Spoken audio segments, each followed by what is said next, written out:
दोस्तों, अगर आप और अच्छी नींद चाहते हैं तो हमारी प्यारी सी ऐप नींद को इंस्टॉल करें।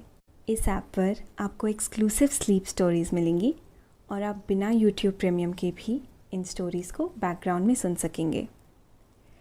इंस्टॉल करने के लिए आप हमारी वेबसाइट नींद.ऐप पर ज़रूर आइए और अच्छी कहानियाँ, स्लीप म्यूज़िक, कुछ टिप्स सुनने के लिए इस चैनल को सब्सक्राइब कीजिए। अगर आपको शांभवी यानी मेरे द्वारा कही गई और भी कहानी सुननी है तो कमेंट करके मुझे जरूर बताइए। लाइक, शेयर एंड सब्सक्राइब करके हमें सपोर्ट करें।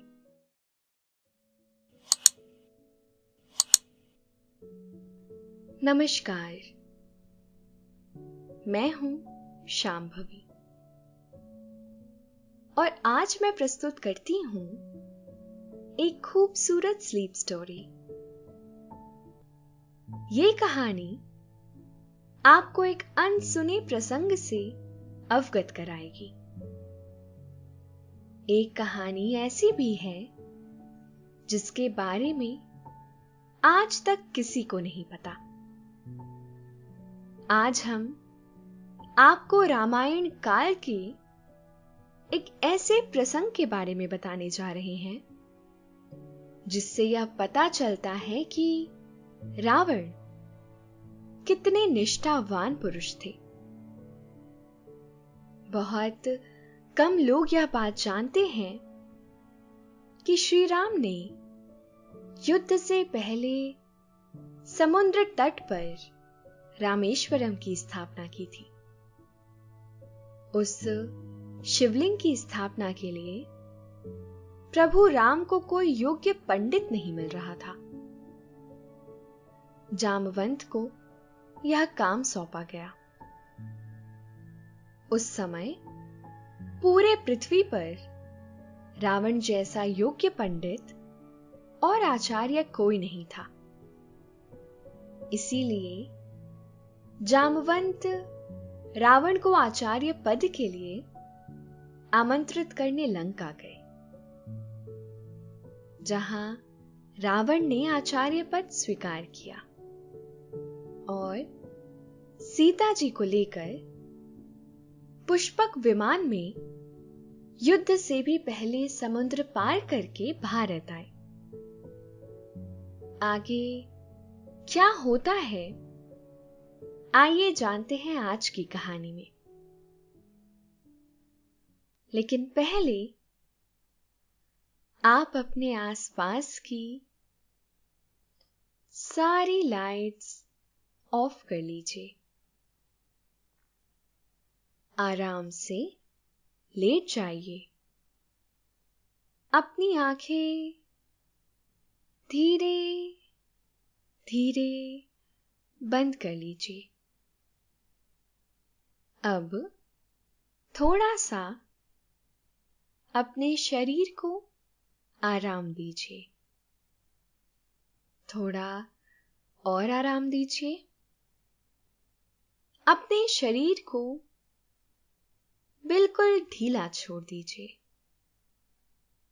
कोई टेंशन नहीं, कोई तनाव नहीं। अपने दिमाग में चल रहे सभी विचारों को, चिंताओं को त्याग दें। एक शांति से महसूस करें। सारी नेगेटिव, सारी पॉजिटिव विचारों को धीरे धीरे निकाल दें। हाथों को सीधा करें और अपनी कमर के साइड में रख लीजिए। अब अपनी सांस पर ध्यान लगाएं। इसको धीमे या तेज नहीं करना है। बस ध्यान देना है कि कैसे वो आपके नाक और गले से होते हुए आपके अंदर प्रवेश कर रही है और कैसे वो वापस आपके गले और नाक के माध्यम से वापस निकल रही है। आपका मन शांत, एकदम शांत होता जा रहा है। आप बहुत अच्छा महसूस कर रहे हैं, खुद को काफी हल्का महसूस कर रहे हैं। हर तरफ शांति है, सुकून है, खामोशी है। एक समय की बात है जब भगवान राम लंका पर विजय प्राप्त करने हेतु समुद्र तट पर शिवलिंग की स्थापना करना चाहते थे। इस कार्य के लिए उन्हें एक योग्य पंडित की आवश्यकता थी। इसीलिए उन्होंने जामवंत जी से अनुरोध किया कि वह आसपास से कोई योग्य पंडित अथवा ब्राह्मण खोज कर लाए जो इस कार्य को पूरी विधि से संपन्न कर सके और इस कार्य के योग्य हो। यह बात सुनकर जामवंत जी बोले, हे प्रभु, इस घने जंगल में घास फूस, पेड़ पौधों और पशुओं के अलावा और क्या मिलेगा?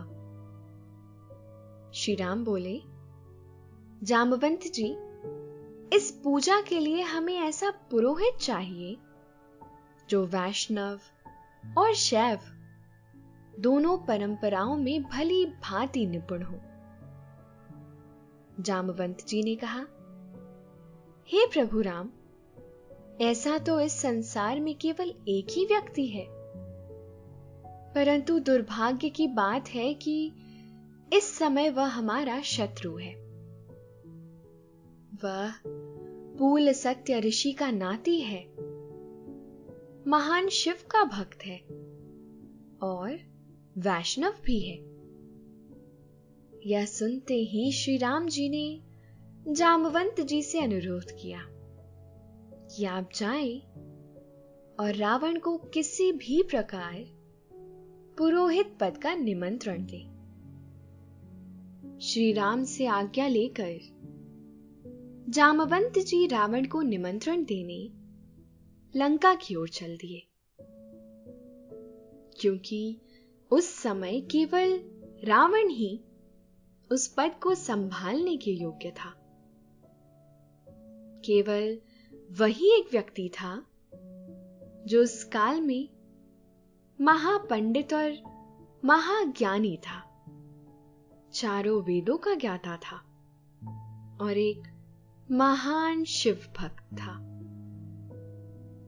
जब रावण को इस घटना का पता चला कि जामवंत जी लंका आ रहे हैं, तो वह बहुत ज्यादा उत्सुक था, क्योंकि रावण को जामवंत जी से एक अनोखा रिश्ता था। रावण के दादा ऋषि पूल सत्य और जामवंत जी दोनों ब्रह्मा जी के पुत्र थे। इस तरह रावण ब्रह्मा जी का पर पोता भी कहलाता था। इसीलिए रावण जामवंत जी का बहुत सम्मान करता था। उसने अपनी प्रजा और सैनिकों को आदेश दिया कि जामवंत जी के स्वागत में किसी भी प्रकार की कोई कमी नहीं रहनी चाहिए। इसीलिए सभी राक्षस जामवंत जी को महल का रास्ता दिखा रहे थे। जामवंत को रावण की लंका में किसी प्रकार का कोई उपद्रव नहीं दिखाई दे रहा था। दोस्तों, अब से आप आपकी मनचाही दादी और नानी की कहानियों से प्यारी नींद की कहानियां सिर्फ और सिर्फ नींद ऐप पर ही सुन पाएंगे। तो इसी तरह हमारे साथ कहानियों के जरिए जुड़े रहने के लिए आपकी अपनी नींद ऐप इंस्टॉल करें। सभी लोग बहुत ही शांत थे। उनको बिल्कुल भी महसूस नहीं हो रहा था कि जैसे वह शत्रुओं के घर में आए हैं। ऐसा माहौल देखकर जामवंत जी आश्चर्यचकित थे, क्योंकि वह बहुत ही अनुभवी योद्धा थे और राम की सेना में सबसे बड़े बूढ़े व्यक्ति थे। वह जानते थे कि कौन इंसान किस हद तक जा सकता है। उन्हें रावण से इस आदर सत्कार की कोई उम्मीद ना थी, क्योंकि जो दूसरे की पत्नी को हर लाया, उससे अब किस प्रकार की उम्मीद की जा सकती थी। इसीलिए वह हर तरह की परिस्थिति के लिए मन ही मन तैयार थे। परंतु उन्हें ऐसा प्रतीत हो रहा था कि उन्हें अब बल का प्रयोग नहीं करना पड़ेगा। वे मन ही मन उम्मीद लगाए बैठे थे कि सब कुछ आसानी से हो जाएगा और रावण पुरोहित पद स्वीकार कर लेंगे। जामवंत जी रावण की सोने की लंका को देखकर आश्चर्य से भर गए। धन धान्य से संपन्न ऐसा वैभवशाली देश वह पहली बार देख रहे थे। लंका वास्तव में बहुत ही सुंदर नगरी थी।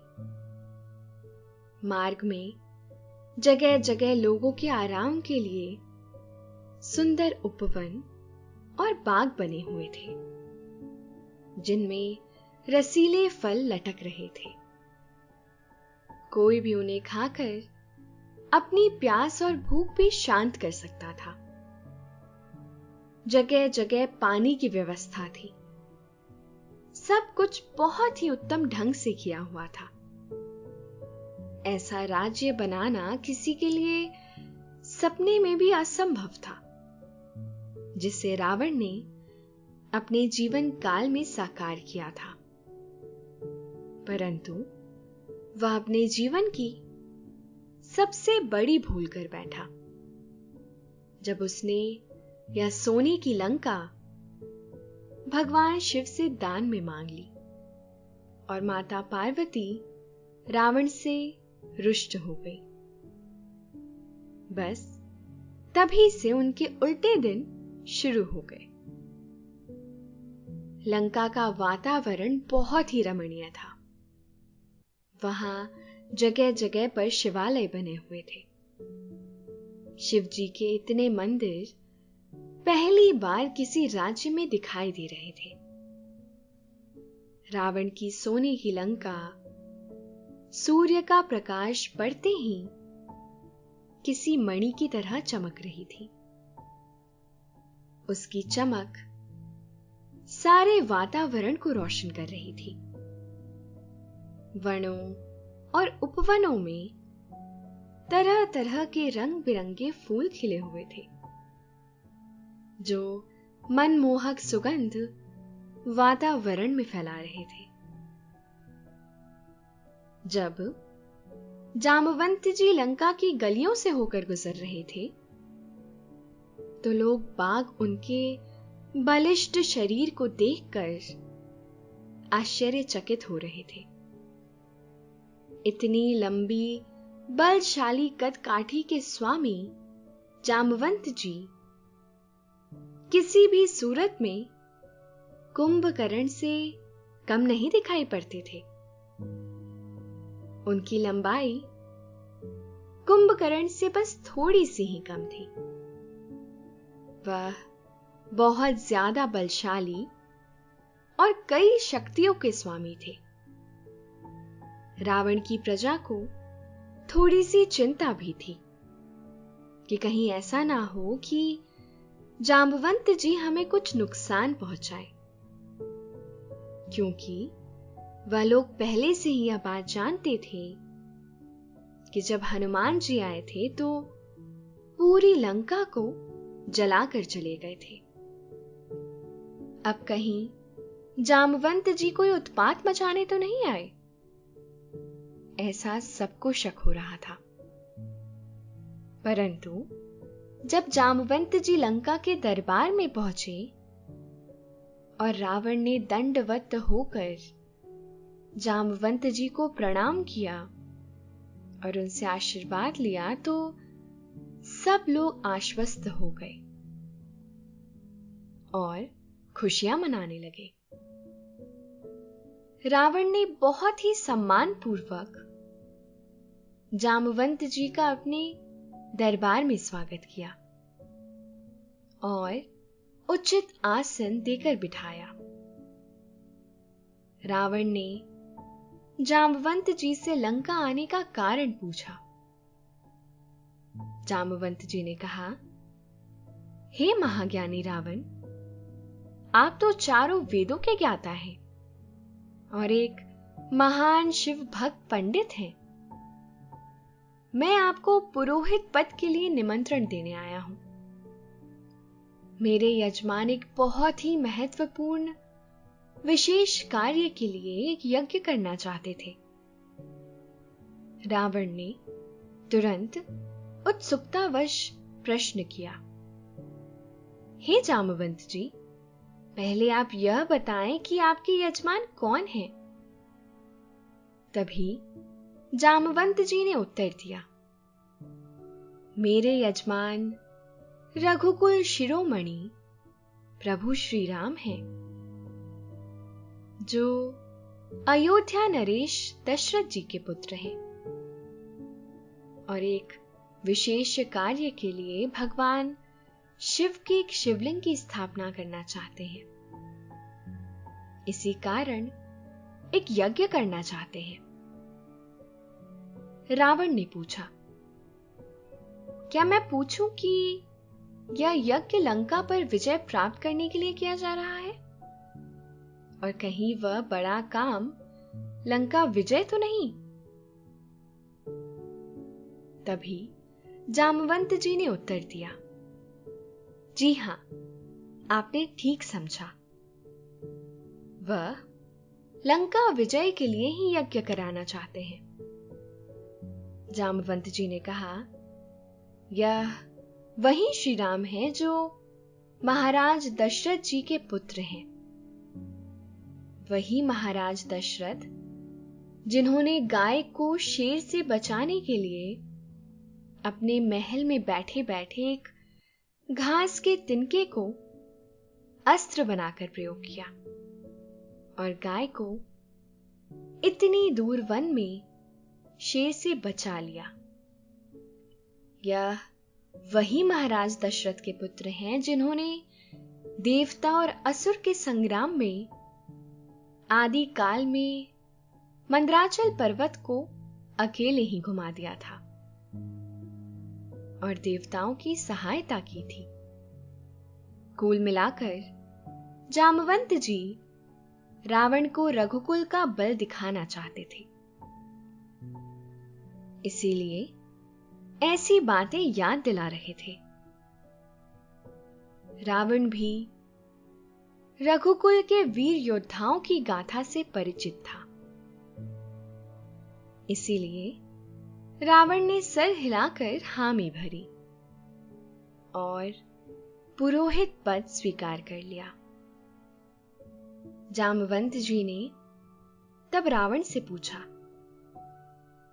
अब जब आपने पुरोहित पद स्वीकार कर लिया है, तो कृपया यह भी बता दीजिए कि यज्ञ में किन किन सामग्रियों की आवश्यकता पड़ेगी। हम व्यवस्था कर लेंगे। दोस्तों, अब से आप bedtime stories, guided meditations, relaxing music, इन सब का आनंद नींद ऐप पर ही उठा सकते हैं।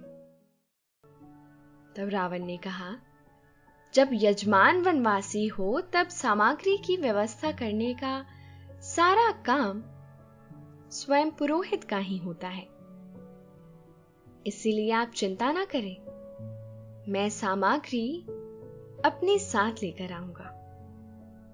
आप बस श्री राम से बोल दीजिएगा कि वह एक यजमान की तरह नहा धोकर उचित समय पर पूर्ण व्रत का पालन करते हुए यज्ञ में बैठ जाए।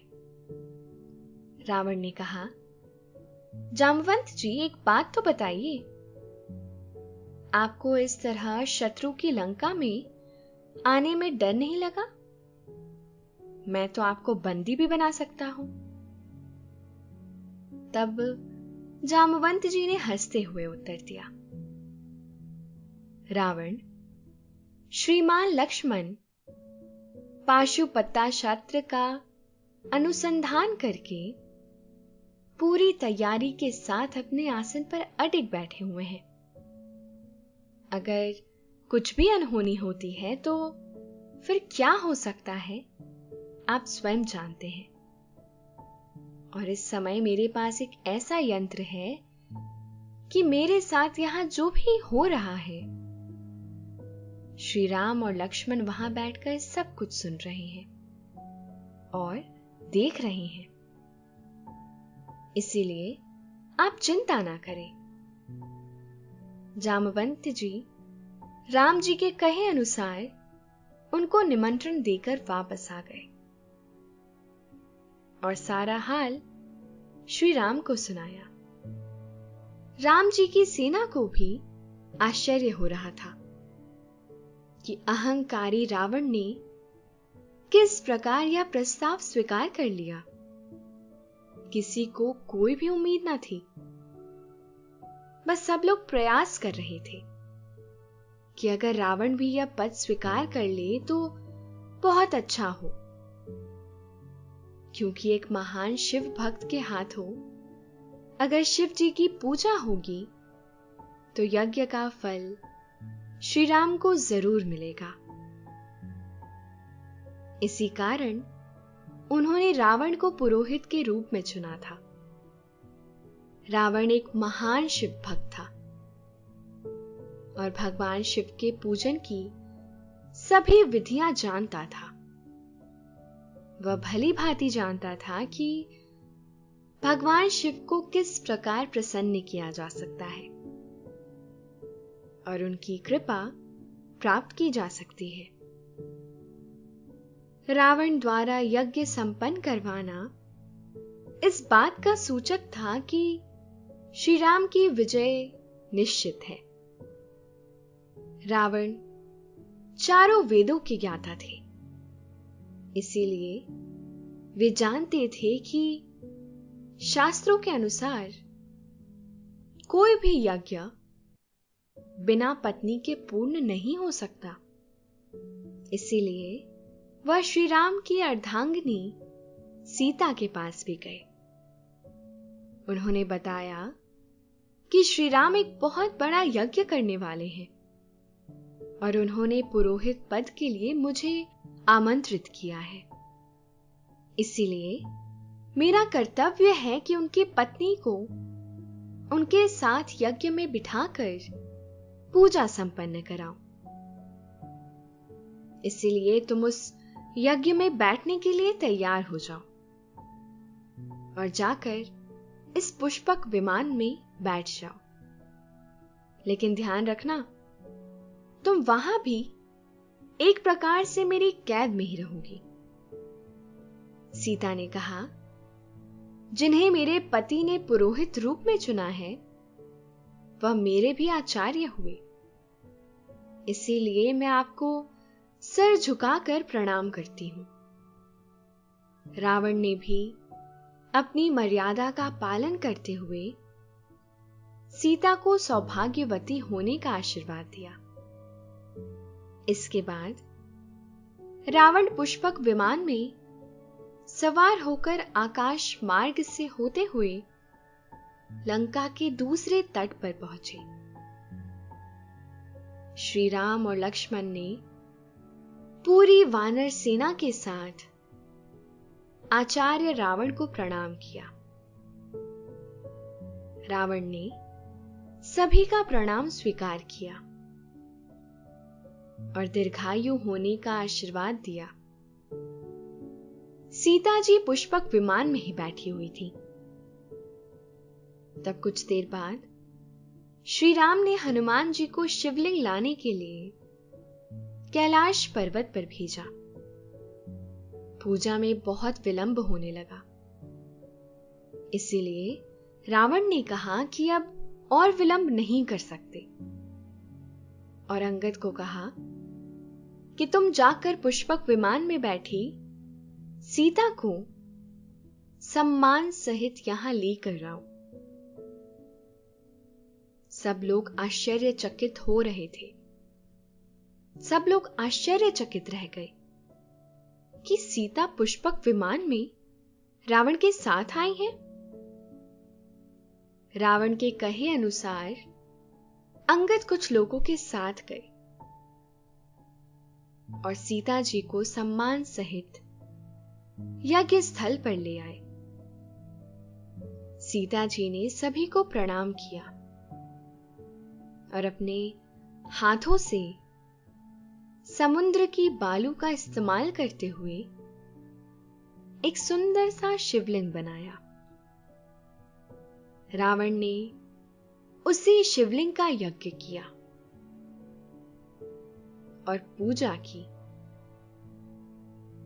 आज भी वह शिवलिंग 11 ज्योतिर्लिंगों में से एक है। तब थोड़ी देर बाद हनुमान जी भी कैलाश पर्वत से अपना शिवलिंग लेकर पहुंच गए और पहले से ही शिवलिंग की स्थापना होती देख व्याकुल हो गए। बहुत समझाने के बाद भी हनुमान जी नहीं माने। तब श्री राम ने उनसे कहा कि तुम यह पहले से स्थापित शिवलिंग को हटाकर अपना शिवलिंग रख दो। हनुमान जी ने बहुत कोशिश की, परंतु वे सीता जी के बनाए शिवलिंग को तनिक भी हिला ना पाए और पसीना पसीना हो गए। तब हार कर श्री राम जी ने उनके लाए शिवलिंग की भी स्थापना वहीं पास में कर दी, जो आज भी हनुमतेश्वर के नाम से मशहूर है। दोस्तों, अब से आप bedtime stories, guided meditations, relaxing music, इन सब का आनंद नींद ऐप पर ही उठा सकते हैं। हर साल लाखों की भीड़ दर्शन के लिए आती है और रामेश्वरम के मुख्य शिवलिंग के साथ साथ इस शिवलिंग का भी दर्शन करती है। पूरा यज्ञ निर्विघ्न संपन्न हो गया और सब लोग आश्चर्यचकित होकर देख रहे थे कि यह घटना कितनी अनूठी और अविश्वसनीय है कि शत्रु स्वयं आकर युद्ध से पहले अपने शत्रु का कार्य संपन्न कर रहा है। पूरा यज्ञ समाप्त होने के बाद भगवान श्री राम और माता सीता ने पुरोहित रावण जी को प्रणाम किया और दक्षिणा मांगने को कहा।